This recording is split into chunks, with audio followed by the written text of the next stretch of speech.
fried chicken, macaroni and cheese, mashed potatoes. I guess I got to put a vegetable on there, huh? Greens? That's what I. Greens? Greens, you not a greens guy? Mashed potatoes again. Double potatoes? Double potatoes? Mashed potatoes. Yeah, that's it. Oh yeah, yams. Yams straight. What about you? I would do collard greens, yams, rice and gravy, some chicken. What you got, Mark? Ribs. I'll probably go Steak? chicken. So chicken or salmon probably. Rice for sure. I'm not a big mac and cheese dude. Green beans probably. And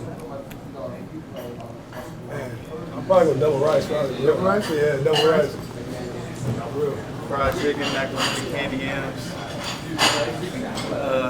collards. Collard greens?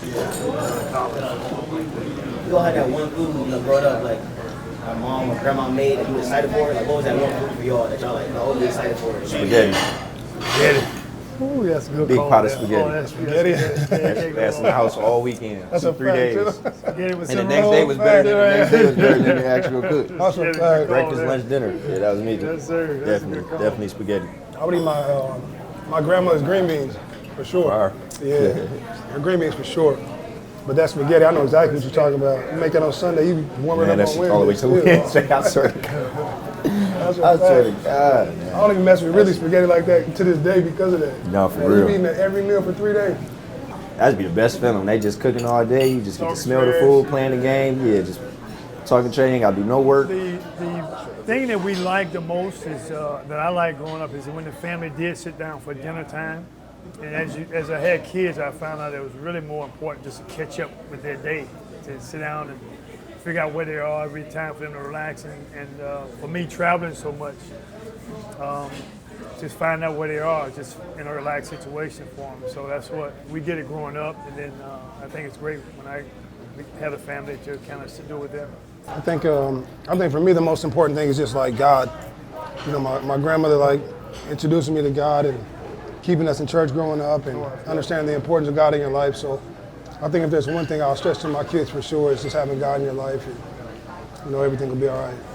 I think that's one of the main things for me as a parent, to try and make sure that my kids, along with the respect for themselves and respect for God and the understanding that, you know, you're responsible for everything that you do, good and bad, and take that responsibility and continue to work to be as good as you can be.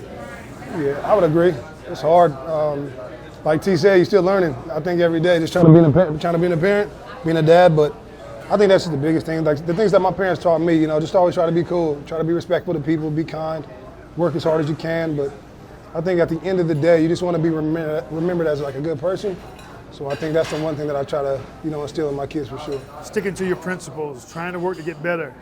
And when you turn the corner, you'll be way ahead of giving up on it when you're in the adverse situation. So, and they've done that. They've demonstrated they continue to work to get better. And although we haven't gotten the results that we were looking for at the beginning of the season to now, we will be better down the road because of how we handle the situation now. So it's encouraging to see their attitude to continue to come back and work through their disappointments to work to get better and to be better down the road.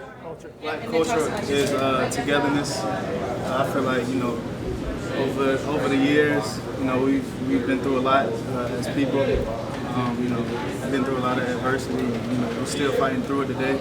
But you know, just finding ways to, you know, stay together through it all. I feel like just black culture is togetherness. I think all those things are just togetherness, powerful, expressive, family, love.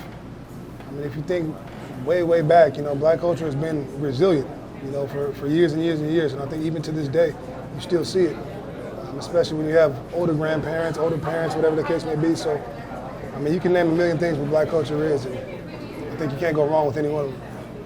I would say resilient too, just because knowing our history, know everything that we've been through, but we still do everything with love and just our culture. Just, you know, I'm not saying people steal our culture, but it's just like it's nothing but love, and it's just passed around, and people feel that, and you I say resilient is my one too.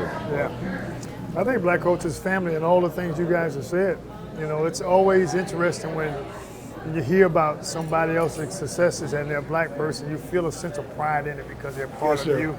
Yes, sir. And so the family with the resiliency and the togetherness, black culture is all of that. And it's just the pride and the comebackness of our people and the way we continue to fight to get better ourselves, but the pride that we have of somebody else of our culture who does well.